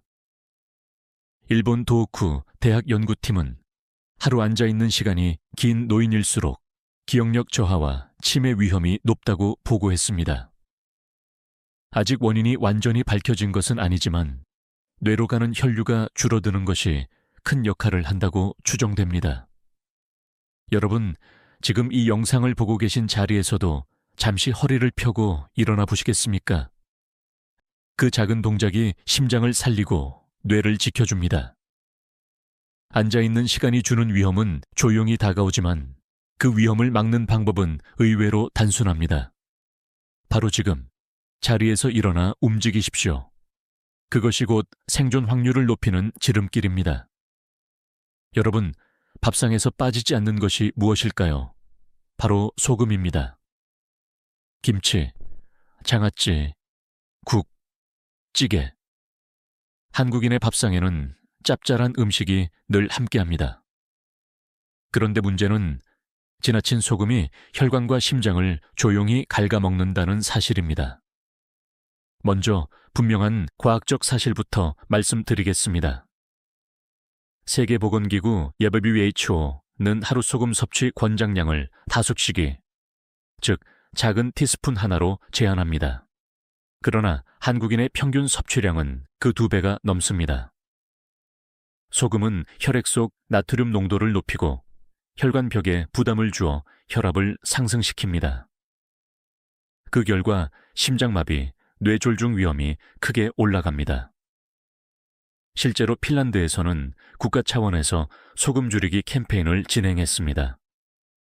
20년 동안 국민의 소금 섭취를 30% 줄였더니 심혈관 질환 사망률이 절반 가까이 줄어들었다는 놀라운 보고가 있습니다. 그러나 반대로 일부 학자들은 소금을 지나치게 제한하면 오히려 전해질 불균형이나 신장 기능 저하가 생길 수 있다고 주장합니다. 즉 무조건 제로 소금이 아니라 적정량이 핵심이라는 것이지요. 제가 진료실에서 자주 듣는 말이 있습니다. 선생님, 싱겁게 먹으면 밥맛이 없어요. 이해합니다. 하지만 그 짠맛이 사실은 혈관을 조용히 쥐어짜고 있다는 점을 잊지 마셔야 합니다. 한 70대 환자분은 매 끼니 김치 없이는 식사를 못 하셨습니다. 결국 혈압이 180까지 오르고 심근경색으로 응급실에 오셨습니다. 수술 뒤에는 오히려 밥상을 단순하게 바꾸셨고 지금은 이제는 싱거운 게 익숙해져서 몸이 한결 가볍다고 웃으십니다. 혹시 여러분도 이런 생각을 하고 계신가요? 나는 소금에 강하다. 평생 짜게 먹었는데 괜찮았다. 그러나 60세 이후에는 이야기가 달라집니다. 신장의 여과 능력이 떨어지고 혈관이 이미 탄력을 잃어버린 상태에서 짠 음식은 바로 치명적 부담이 됩니다. 젊을 때 괜찮았던 습관이 지금은 독이 되는 것이지요. 흥미로운 사실 하나를 알려드리겠습니다. 일본 나가노현은 과거 일본에서 뇌졸중 사망률이 가장 높은 지역이었습니다. 이유는 된장국과 절임 음식을 과도하게 섭취했기 때문이었습니다. 하지만 주민들이 소금을 줄이고 채소와 과일을 늘리자 뇌졸중 사망률이 급격히 감소했습니다. 작은 변화가 지역 전체의 생존율을 바꾼 것입니다. 그렇다면 어떻게 실천할 수 있을까요? 방법은 의외로 간단합니다. 국이나 찌개를 끓일 때 국물을 줄이고 건더기를 더 드십시오. 간장을 찍을 때 숟가락으로 떠먹지 말고 살짝 찍어만 드십시오. 김치는 물에 한번 헹궈 드시면 염분이 절반 가까이 줄어듭니다. 이런 작은 행동들이 모여 심장과 뇌혈관을 지켜줍니다. 여러분께 질문을 드리고 싶습니다. 오늘 드신 음식 중 소금이 가장 많이 들어간 것은 무엇이었습니까? 그 질문에 솔직히 답해보는 것만으로도 소금을 줄이는 첫걸음이 될 수 있습니다. 지나친 소금은 조용한 덫입니다. 짠맛 뒤에 숨어 혈관을 조용히 조여오다가 어느 날 갑자기 심장마비나 뇌졸중이라는 형태로 모습을 드러냅니다. 하지만 다행히도 우리는 오늘부터 그 덫에서 벗어날 수 있습니다. 한 숟가락 줄이고 한 번 더 씻고 한 번 더 생각하는 작은 실천이 곧 생명을 살립니다. 여러분, 심장마비와 뇌졸중은 꼭 음식이나 운동 부족에서만 오는 것이 아닙니다. 때로는 눈에 보이지 않는 감정이 더 치명적인 위험을 만듭니다. 바로 분노와 스트레스입니다. 심장은 단순히 피를 보내는 펌프가 아닙니다. 우리의 감정을 그대로 반영하는 민감한 기관입니다. 화가 치밀어 오를 때 가슴이 쿵쾅거리고 심장이 터질 듯 두근거린 경험을 해보셨을 겁니다. 이 순간 교감신경은 폭발적으로 활성화되고 혈압은 치솟으며 혈액 속 응고인자가 늘어나 작은 혈전이 만들어질 가능성이 높아집니다. 그 작은 혈전이 뇌혈관을 막으면 뇌졸중, 심장혈관을 막으면 심근경색이 되는 것이지요. 실제로 하버드대 공중보건대학 연구에 따르면 큰 분노를 경험한 후 2시간 동안 심장마비 위험이 평소보다 5배 이상 높아진다고 합니다. 반대로 감정을 잘 다스리는 사람이 더 오래 산다는 연구도 꾸준히 나오고 있습니다. 하지만 일부 학자들은 분노 자체보다는 생활 습관이나 환경이 문제일 수 있다라고 반론을 제기하기도 합니다. 그러나 한 가지는 분명합니다. 감정의 폭발이 심장에 엄청난 압박을 준다는 사실입니다. 제가 진료실에서 본 70대 남성 환자 이야기를 들려드리겠습니다. 늘 혈압은 안정적이었지만 어느 날 가족과 크게 다투고 난 직후 갑자기 가슴 통증을 호소하며 쓰러지셨습니다. 다행히 응급조치로 생명을 구했지만 이후 그는 제게 이렇게 말했습니다. 그때 화만 참았더라면 제 심장이 이렇게 무너지지는 않았을 텐데요. 그 후 그는 분노를 다스리는 호흡법과 명상을 배우면서 다시는 같은 일을 겪지 않겠다고 다짐하셨습니다. 여러분, 혹시 오늘 하루도 작은 일에 화가 나셨습니까? 사소한 말 한마디에 속이 뒤집히고 누군가의 행동에 분노가 치밀어 오르지 않았습니까? 그때마다 여러분의 심장은 보이지 않게 상처를 입습니다. 그렇다고 화를 절대 내지 말라는 건 아닙니다. 중요한 건 화가 올라올 때 그 자리에 머물지 않고 흘려보내는 연습입니다. 방법은 의외로 단순합니다. 심호흡을 3번 하고 자리에서 잠시 벗어나 보는 것. 손끝을 펴고 구부리는 작은 동작으로 긴장을 풀어내는 것. 때로는 그냥 괜찮아 라는 말을 스스로에게 건네는 것도 큰 힘이 됩니다. 흥미로운 연구 결과도 있습니다. 일본 규슈 대학 연구팀은 매일 웃는 시간이 많은 노인들이 심장질환 발생률이 낮다는 사실을 밝혔습니다. 학문적으로 웃음과 심장 건강의 직접적인 인과관계는 여전히 논의 중이지만 분명히 분노와 스트레스의 반대 방향이 우리를 지켜준다는 점은 부정할 수 없습니다. 저는 환자들에게 자주 이렇게 묻습니다. 오늘 하루 심장을 지켜준 순간이 있었습니까? 화를 삼키고 미소로 넘긴 그 순간, 심장은 안도의 숨을 쉽니다. 반대로 화를 쏟아내고 후회로 남긴 순간, 심장은 상처를 받습니다. 분노와 스트레스는 보이지 않는 그림자처럼 따라다니다가 어느 날 갑자기 심장을 덮칩니다. 하지만 다행히도 우리는 이 그림자를 이길 수 있습니다. 화를 흘려보내는 연습, 웃음을 만드는 습관, 마음을 가볍게 하는 작은 선택이 바로 생존 확률을 높이는 길입니다. 여러분, 오늘 저녁에는 스스로에게 이렇게 물어보십시오. 나는 오늘 내 심장에 웃음을 선물했는가? 그 답이 예라면 여러분은 이미 심장을 지키고 계신 겁니다. 여러분, 병원에서 혈압약이나 혈당약을 처방받으신 적이 있으신가요? 아마 많은 분들이 예라고 대답하실 겁니다. 그런데 여기서 중요한 질문 하나를 드리겠습니다.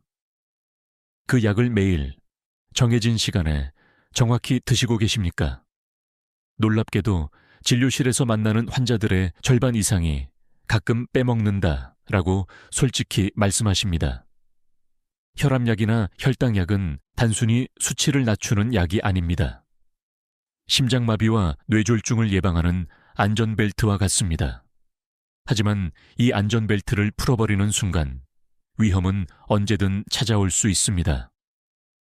실제로 미국 심장학회 연구에 따르면 혈압약을 규칙적으로 복용하지 않은 환자는 복용을 철저히 지킨 환자에 비해 심장마비 위험이 3배 이상 높았습니다. 왜 이런 실수가 반복될까요? 이유는 다양합니다. 몸이 괜찮아졌으니 약을 줄여도 되겠다라는 안일한 생각, 오늘은 깜빡했다라는 사소한 실수, 약이 독하지 않을까라는 막연한 두려움.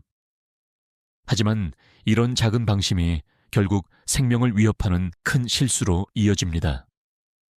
제가 진료했던 74세 여성 환자분은 고혈압 진단을 받고 약을 드시다가 1년쯤 지나 혈압이 안정되자 스스로 약을 끊으셨습니다. 몸이 좋아진 것 같아 그만 먹었어요. 그러나 몇 달 뒤 뇌졸중으로 응급실에 실려 오셨습니다. 다행히 목숨은 건지셨지만 반신이 불편해져 일상생활에 큰 어려움을 겪게 되었습니다.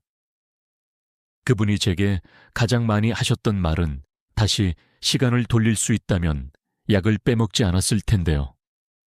였습니다. 물론 학계에서도 논쟁이 있습니다. 일부 연구자들은 고령 환자에게 약을 너무 많이 쓰는 것이 오히려 부작용을 부른다고 지적합니다. 맞는 말입니다. 그래서 반드시 의사와 상의하며 복용량을 조정해야 합니다. 하지만 중요한 점은 스스로 약을 끊거나 빼먹는 것은 절대 안 된다는 것입니다.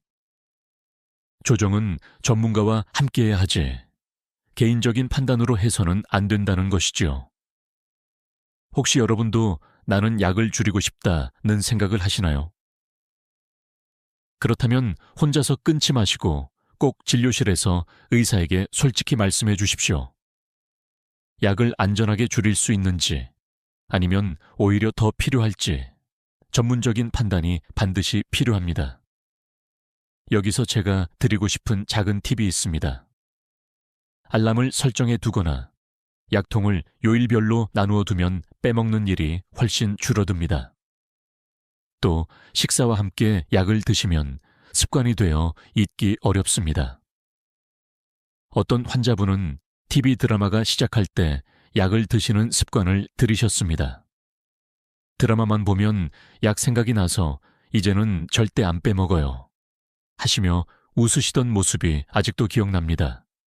여러분께 묻고 싶습니다. 오늘 약을 제때 드셨습니까? 그 작은 행동 하나가 심장을 살리고 뇌혈관을 지켜줍니다. 약을 제때 먹는 일은 단순한 루틴이 아니라 생존을 높이는 가장 확실한 보험입니다. 약을 제때 안 먹는 실수는 누구에게나 일어날 수 있습니다. 하지만 오늘부터는 달라질 수 있습니다. 알람을 맞추고 습관을 만들고 스스로를 지키는 선택을 하십시오. 그 작은 실천이 여러분의 미래를 바꾸고 소중한 가족과 더 오래 함께할 수 있게 합니다. 여러분, 심장마비나 뇌졸중으로 쓰러졌다가 기적처럼 살아난 사람들에게는 어떤 공통점이 있을까요? 의사로서 저는 수많은 환자들을 보면서 한 가지 분명한 사실을 깨달았습니다. 살아남은 분들은 결코 우연히 살아난 것이 아니라 미리 준비된 습관이 있었다는 점입니다. 먼저 연구 결과부터 말씀드리겠습니다. 미국 심장협회가 발표한 대규모 조사에 따르면 심장마비 후 생존율이 높은 환자들의 70% 이상이 평소에 작은 생활 습관을 꾸준히 실천하고 있었습니다. 예를 들어 아침 물 한 잔, 하루 5분 걷기, 손가락 스트레칭 같은 아주 사소해 보이는 습관들이었습니다. 반대로 전혀 관리하지 않던 환자들은 응급 상황에서 회복 속도가 느리고 합병증도 훨씬 많았습니다. 물론 학계에서는 생존율을 결정짓는 건 결국 병원 도착 시간과 응급 처치 여부라는 주장이 있습니다. 맞습니다. 응급 상황에서 빠른 처치는 절대적으로 중요합니다. 하지만 동일한 상황에서도 어떤 사람은 빠르게 회복하고 어떤 사람은 긴 후유증을 남기는 차이를 만드는 것은 결국 몸이 사전에 얼마나 준비되어 있었는가입니다. 실제로 제가 경험한 사례를 하나 들려드리겠습니다. 76세 여성 환자분은 갑작스러운 심근경색으로 응급실에 실려 오셨습니다. 그런데 놀라울 만큼 회복이 빨랐습니다.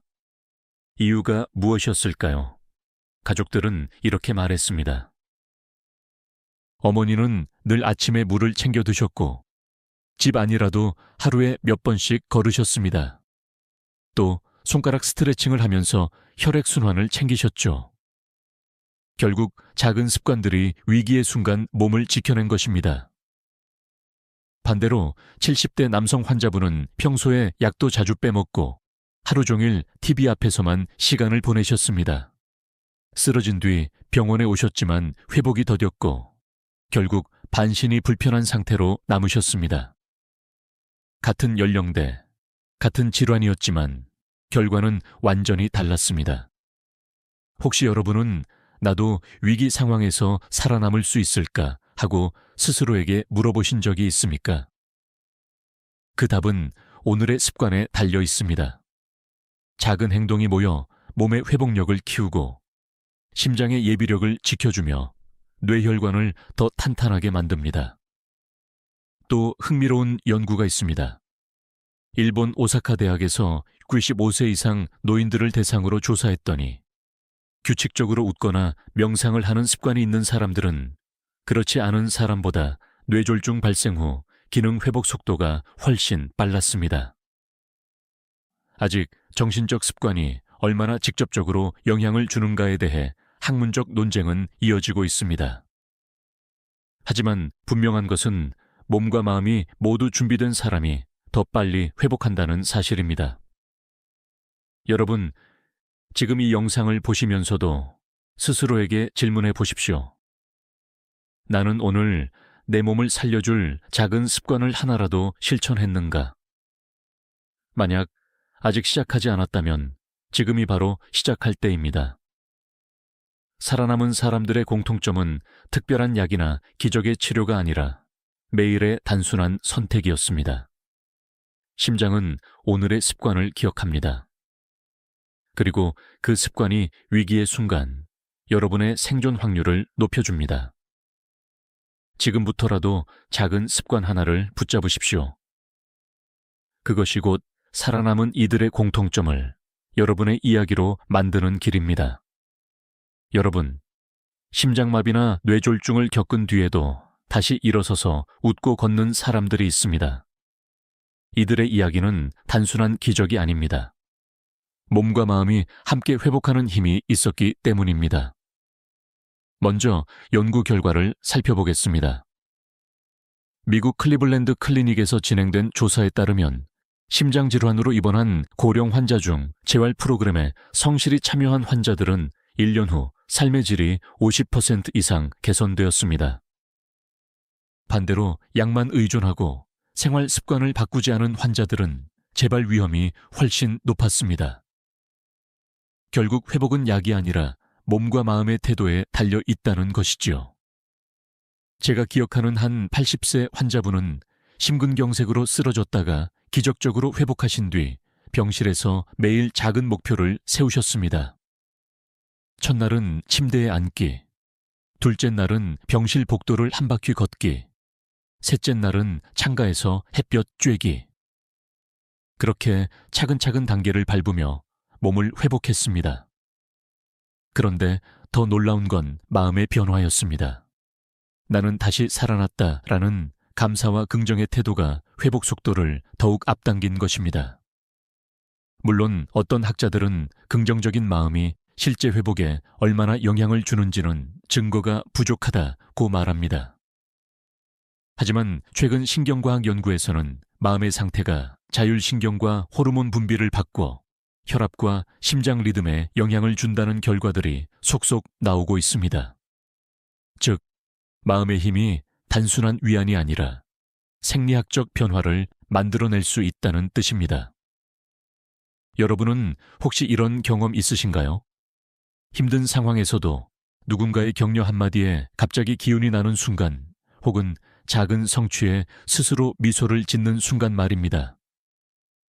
바로 그때 심장은 실제로 안정되고 뇌는 새로운 회복 신호를 보냅니다. 저는 그 모습을 수없이 환자 곁에서 확인했습니다. 또 다른 예를 들어드리겠습니다. 뇌졸중으로 반신마비가 왔던 한 70대 여성 환자분은 처음엔 절망 속에 있었습니다. 하지만 송긋 스트레칭부터 다시 시작하며 조금만 더 해보자라는 태도로 꾸준히 연습했습니다. 6개월 후 지팡이의 의지에 걸어 들어온 외래 진료실에서 그분은 제 손을 꼭 잡으며 말씀하셨습니다. 선생님, 이제 제 손으로 손주밥을 떠줄 수 있어요. 그 눈빛 속 회복의 힘은 약이나 수술로는 설명할 수 없는 것이었습니다. 여기서 중요한 질문을 던져보겠습니다. 여러분은 지금 몸과 마음 중 어느 쪽을 더 챙기고 계십니까? 사실은 둘 다 균형이 필요합니다. 몸의 작은 회복이 마음을 북돋우고 마음의 긍정이 다시 몸을 움직이게 합니다. 이 순환이 생존과 회복의 열쇠입니다. 흥미로운 사실 하나를 덧붙이겠습니다. 최근 유럽 심장학회에서는 심장 재활 프로그램에 웃음요법, 음악치료 같은 정신적 회복 훈련을 포함시키는 움직임이 확산되고 있습니다. 아직 일부에서는 효과가 과장되었다라는 논쟁이 있지만 분명한 건 몸과 마음을 함께 돌보는 것이 회복을 더 빠르고 강하게 만든다는 사실입니다. 여러분, 회복은 기적이 아닙니다. 작은 행동, 작은 웃음, 작은 믿음이 쌓여서 만들어집니다. 나는 다시 걸을 수 있다, 다시 웃을 수 있다 라는 믿음이야말로 가장 강력한 약입니다. 그러니 지금 이 순간에도 스스로에게 다짐해 보십시오. 내 몸은 다시 일어날 수 있다. 내 마음은 다시 웃을 수 있다. 그 다짐이 바로 여러분을 회복의 길로 이끌 것입니다. 여러분, 지금까지 우리는 작은 행동 하나가 심장마비와 뇌졸중에서 생존 확률을 높여준다는 사실을 함께 살펴보았습니다. 숨쉬기 패턴, 걷기 5분, 아침 물 한 컵, 손가락 스트레칭, 소금을 줄이는 습관, 분노를 흘려보내는 마음, 약을 제때 챙기는 습관. 모두 단순하고 사소해 보이지만 이 작은 선택들이 결국은 인생의 큰 차이를 만듭니다. 제가 환자들에게 자주 하는 말이 있습니다. 건강은 병원에서 찾는 것이 아니라 일상에서 지키는 것입니다. 실제로 수십 년간 환자들을 지켜보면서 깨달은 건 병원 문턱을 자주 드나드는 분보다 작은 습관을 꾸준히 지킨 분들이 더 오래, 더 건강하게 산다는 것이었습니다. 혹시 여러분은 나는 이미 늦었어 라고 생각하시나요? 아닙니다. 지금이라도 늦지 않았습니다. 60세든 70세든 80세든 심장은 여러분의 선택을 기억하고 변화에 반응합니다. 지금 이 순간 물 한 컵을 마시고 자리에서 일어나 5분을 걸으며 손가락을 펴고 구부리며 약을 챙겨 드신다면 그 자체가 곧 심장을 살리고 뇌를 보호하는 강력한 실천입니다. 물론 학문적으로 작은 습관이 생존 확률에 얼마나 영향을 주는가에 대한 논쟁은 여전히 이어지고 있습니다.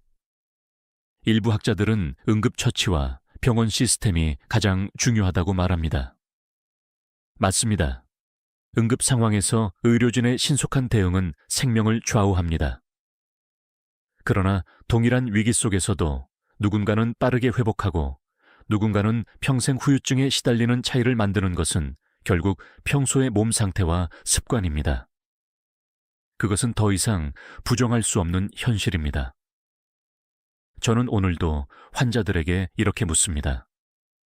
오늘 당신의 심장을 지켜주는 선택을 하나라도 하셨습니까? 이 질문은 단순하지만 우리 삶을 바꾸는 씨앗이 됩니다.